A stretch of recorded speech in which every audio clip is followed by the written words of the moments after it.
بسم اللہ الرحمن الرحیم۔ الصلاۃ والسلام علیکہ یا رسول اللہ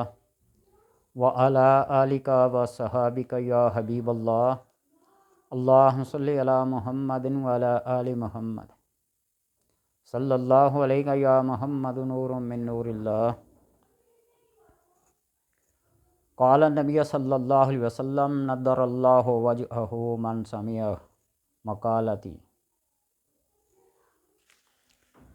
نبی اکرم صلی اللہ علیہ وسلم کا ارشاد عالی شان ہے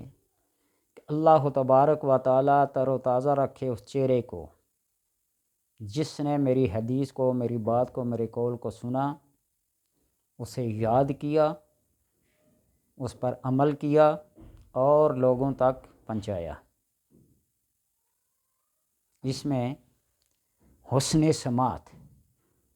کی عظمت، بندے کا اس کو یاد رکھنا، اس پر عمل کرنا اور لوگوں تک پہنچانا۔ حضرت زید بن ثابت رضی اللہ تعالی عنہ فرماتے ہیں کہ نبی اکرم صلی اللہ علیہ وسلم نے فرمایا کہ اللہ تعالیٰ اس شخص کو شاد اور آباد رکھے، اس کے چہرے کو تر و تازہ رکھے، جس نے کوئی حدیث سنی اور اسے خوب یاد رکھا اور اسے دوسروں تک پہنچایا۔ بہت سے ایسے اہل علم ہیں جنہوں نے احادیث کے مجموعے کو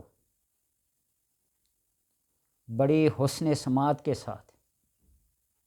اس کو سنا، اس کو محفوظ کیا، اس کو کتابی شکل میں مرتب کیا اور پھر اس پر عمل کیا اور لوگوں تک پہنچایا۔ ایک فقیہ کی عظمت اس سے بھی اجاگر ہو جاتی ہے کہ محدث صرف احادیث کو جمع کرتا ہے، اس سے کوئی فقہی مسائل استنباط کرے تو اس کی اپنی ہمت اور استطاعت ہے، اگر نہ کرے تو اس نے جو احادیث کو جمع کر لیا، مرتب کر لیا، یہی ان کے لیے کافی ہے۔ لیکن بعض فقیہ ایسے ہیں کہ ان احادیث سے کئی مسائل اخذ کرتے ہیں۔ امام احمد بن حنبل رضی اللہ تعالیٰ عنہ اور امام شافعی رضی اللہ تعالیٰ عنہ استاد و شاگرد، اور امام احمد بن حنبل کی بیٹی جو نیکی، تقوی، پرہیزگاری اور علم کی اپنی مثال آپ تھی۔ تذکرہ ہوا امام شافعی رضی اللہ تعالیٰ عنہ رحمۃ اللہ تعالیٰ کا، تو ایک دن مہمان ٹھہرے امام شافعی امام احمد بن حنبل کے ہاں، اور انہوں نے کھانا کھایا۔ کھانا کھانے کے بعد سو گئے، تہجد کی نماز مختصر سی ادا کی اور صبح فجر کی نماز تھوڑی لیٹ پڑی، کافی روشنی ہو چکنے کے بعد۔ تو ان کی بیٹی نے بڑے تعجب سے امام احمد بن حنبل سے پوچھا کہ آپ تو کہتے تھے یہ بندہ بڑا نیک ہے، پرہیزگار ہے، متقی ہے، عبادت گزار ہے، شب بیدار ہے، اس نے تو نماز بھی ایسے وقت میں پڑھی۔ اور یہ بات جب امام شافعی رحمۃ اللہ تعالیٰ تک پہنچی، انہوں نے فرمایا کہ میں نے ایک حدیث سے 70 مسائل کو اخذ کیا ہے۔ وہ کون سی حدیث؟ جس طرح آپ صلی اللہ علیہ وسلم کے ہاں ایک مہمان ٹھہرا، کھایا پیا پیٹ بھر کر، رات کو بستر دیا گیا اور بستر کو پراگندہ کر کے چلا گیا، بستر کو پراگندہ غلیظ ناپاک کر کے چلا گیا، اور آپ صلی اللہ علیہ وسلم نے اس بستر کو اپنے ہاتھوں سے دھویا۔ تو میں نے اس حدیث سے یہ مسائل اخذ کیے کہ اگر ایک آدمی بستر کو گندا کرتا ہے، بدن کو گندا کرتا ہے، کپڑوں کو گندا کرتا ہے، اگر وہ پاس مسجد سے گزرے تو اس کے کیا احکامات ہیں، مسجد سے وہ کیسے گزرے، وہ وضو کیسے کرے، اگر وضو کا پانی وہاں موجود نہ ہو تو وہ کیا کرے، یعنی بہت سارے ایسے مسائل اس حدیث سے میں نے اخذ کیے ہیں۔ یہ بات سن کر امام احمد بن حنبل کی بیٹی نے کہا کہ ہاں واقعی فقیہ کا یہی مقام ہے۔ تو بات یہ ہے کہ بات کو میں پوری طرح سمجھا سکا یا نہیں سمجھا سکا، لیکن ایک بات جو فقیہ کے بارے میں ہے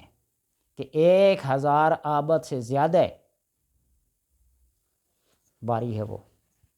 تو اس لیے حسن سماعت، جس نے کسی حدیث کو سنا، کسی علم کے مسئلے کو سنا، کسی علم کی بات کو سنا، اس کو یاد رکھا اور پھر اس پر عمل کیا اور پھر اس کو لوگوں تک پہنچایا، یہ اللہ تبارک و تعالیٰ سے دعا ہے آپ صلی اللہ علیہ وسلم کی اللہ اس کو شاد اور آباد رکھے، اس کے چہرے کو تر و تازہ رکھے۔ یہ کتنی بڑی سعادت کی بات ہے کہ نبی اکرم صلی اللہ علیہ وسلم اس کے شاد اور آباد ہونے کی دعا فرما رہے ہیں، اس کے چہرے کے تر و تازگی کے لیے دعا فرما رہے ہیں۔ چنانچہ جس بندے پر یہ بات واضح ہو کہ علم کی اہمیت کیا ہے، اور اللہ تبارک و تعالیٰ نے آدم علیہ السلام کو اسی وجہ سے فرشتوں پر فضیلت دی، وعلم آدم الاسماء کلہا ثم عرضهم علی الملائکہ وقال انبئونی باسماء ہؤلاء ان کنتم صادقین۔ آدم علیہ السلام کو تمام اسماء سکھائے گئے جن کا فرشتوں کو علم نہیں تھا، اور پھر اسی علم کی عظمت اور تعظیم کی وجہ سے انہیں فرشتوں کو مسجود اعظم ہونا پڑا، آدم کے سامنے جھکنا پڑا، سجدہ کرنا پڑا، سجدہ تعظیمی۔ اور اللہ تبارک و تعالیٰ فرماتے ہیں ان فی ذلک لذکر لمن کان لہ قلب او القی السمع وہو شہید، اس میں سے اس شخص کے لیے یقیناً نصیحت ہے جس کے پاس قلب ہو یا وہ کان لگا کر سنے اور متوجہ ہو اس قرآن کے اندر۔ تو اللہ تبارک و تعالیٰ سے دعا ہے کہ ہمیں ان اہل علم میں سے، اہل عمل میں سے، اہل سعادت میں سے رکھے جو علم کی بات کو توجہ سے سنتے ہیں، اس کو یاد رکھتے ہیں، اس پر عمل کرتے ہیں اور پھر لوگوں تک پہنچاتے ہیں۔ 4 چیزیں ضروری ہیں: توجہ سے سننا، اس کو یاد رکھنا، اس پہ عمل کرنا اور اس کو لوگوں تک پہنچانا۔ یہ 4 باتیں جس نے عملی طور پر اپنا لی، اللہ تبارک و تعالیٰ کے حبیب صلی اللہ علیہ وسلم کی دعا ہے ایسے اشخاص کے لیے شاد و آباد رہیں، ان کے چہرے تر و تازہ رہیں۔ اللہ تبارک و تعالیٰ سے دعا ہے کہ نبی اکرم صلی اللہ علیہ وسلم کی ساری امت کے چہروں کو تر و تازہ رکھے اور ان کو شاد و آباد رکھے، اور آپ صلی اللہ علیہ وسلم کی احادیث کو یاد رکھنے کی توفیق عطا فرمائے۔ یہ قرآن کی آخری 10 صورتیں اور 40 احادیث ہر مومن مسلمان کے لیے یاد کرنا ضروری، لازمی، واجب یا فرض کہہ لیں، یہ ضروری ہے کہ قرآن کی آخری 10 صورتوں کو اور احادیث میں سے بے شک چھوٹی چھوٹی احادیث، انما الاعمال بالنیات، خیرکم من تعلم القرآن علمہ، الدال علی الخیر کفاعلہ، اس طرح کی چھوٹی چھوٹی احادیث 40 یاد کر لے۔ اللہ تبارک و تعالیٰ اس کا حشر انبیاء کے ساتھ، صالحین کے ساتھ، شہداء کے ساتھ، اولیاء کے ساتھ کرے گا۔ اللہ سب کو اس کی توفیق عطا فرمائے۔